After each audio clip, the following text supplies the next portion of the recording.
You have said the word time probably thousands of times in your life. We talk about time more than anything else. We wake up to it, we go to sleep to it, plan around it, stress about it, and wish we had more of it. If I stopped you right now and said, okay, in your own words, what actually is time? I can confidently say you couldn't tell me. And don't feel bad because neither could Einstein, neither could Aristotle, neither could the greatest physicists and philosophers who ever lived. We have built entire civilizations around something that nobody, and I mean nobody, can fully explain. And the closer you look at it, the stranger it gets. Because time isn't just mysterious out there in space or in some physics textbook, it's mysterious in your own life, in the way you feel it every single day. So, what is time? Let's try to find out. Keyword try. Saint Augustine, one of the most influential thinkers in history, said, "What then is time? If no one asks me, I know what it is. If I wish to explain it to him who asks, I do not know." That was in the 4th century, and we still haven't figured it out. But here's what we do know. Time appears to be continuous. It doesn't stop and start. It doesn't jump around randomly. And it has a direction: past, present, future. That much everybody agrees on. But the moment you ask what it actually is, you fall into one of the deepest rabbit holes in human history. We think we know exactly what time is. There are 60 seconds in a minute, 60 minutes in an hour, 24 hours in a day, 7 days in a week, and 52 weeks in a year. Simple, right? Clean, organized?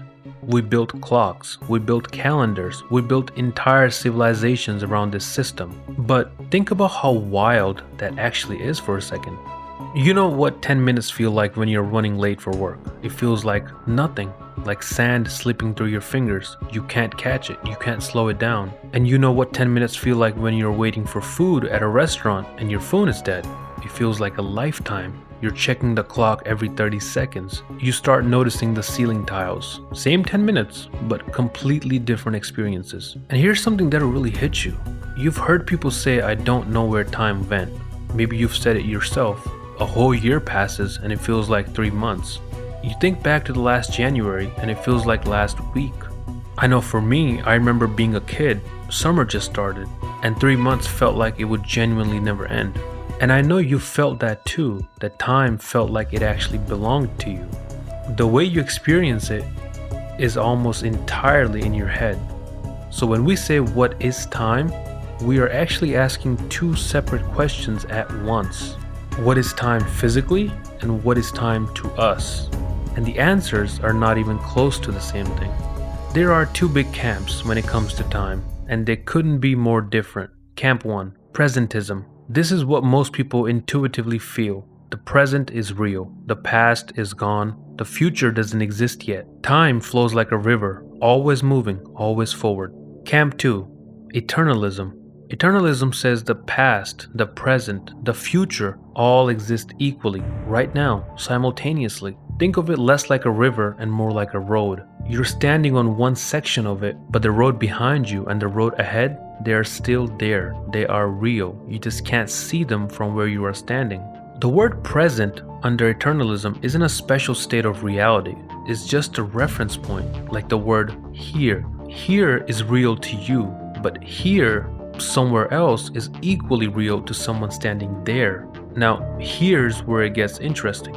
If eternalism is right, then your birth, this moment, and your last day on earth all exist simultaneously. Think of time as a fourth dimension, like length, width, and height, but one we can't freely move through. We can walk left and right, forward and backward, up and down. But through time, we only ever get to move in one direction, and we never get to stop. So everything that ever happened to you, and everything that ever will, it's all already there, laid out like a map we can't read. You're not living towards the end, you are already there, you just can't see it yet. And before you think of this as just philosophy, physics can back it up. Einstein's theory of relativity completely shattered the idea that time is a universal constant. Time, he showed, is not a background thing that ticks the same for everyone everywhere. It's a dimension, a fourth dimension woven into space itself.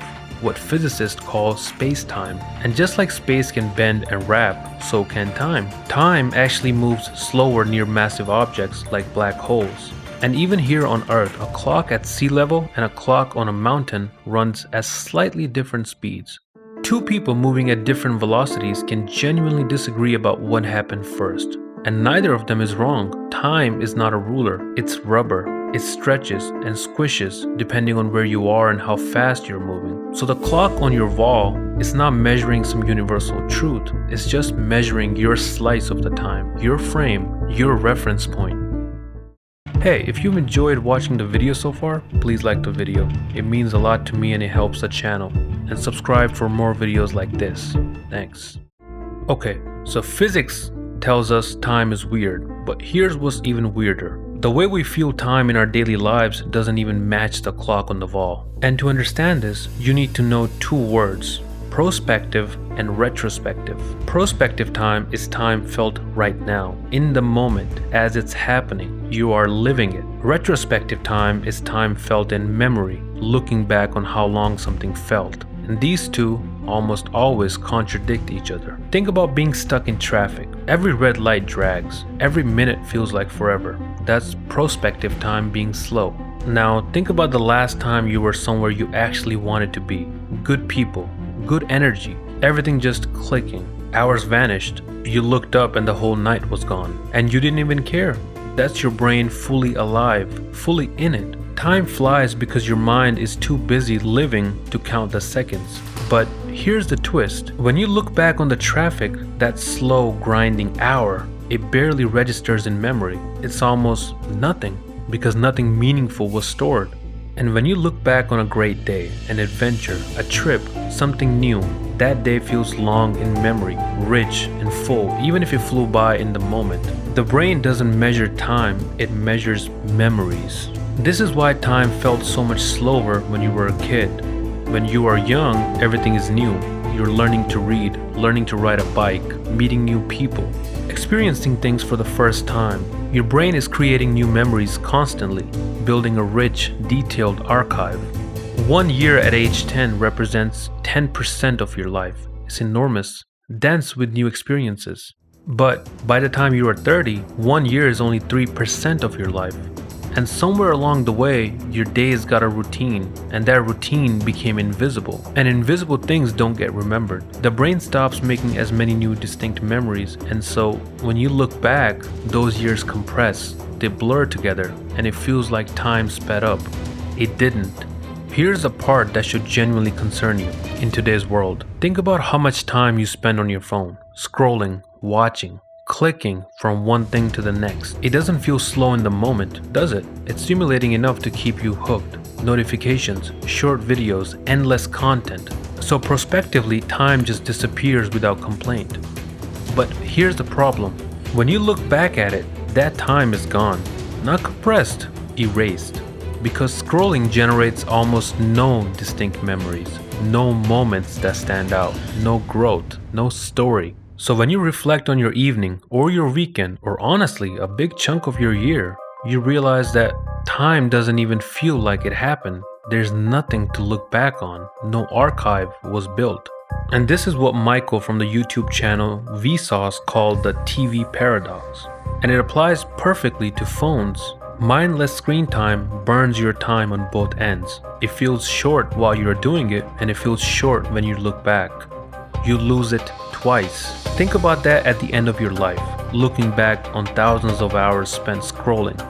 Hours that felt like nothing in memory. Hours that just aren't there. So what even is time? A dimension that bends? A road already written? Or just a story your mind builds from everything it chose to remember? Maybe it's all three. What we do know is this. Aristotle said the past is the no longer, and the future is the not yet. Which means the present, the only place any of us ever actually live, is almost too small to measure. And yet, here you are, inside it, right now.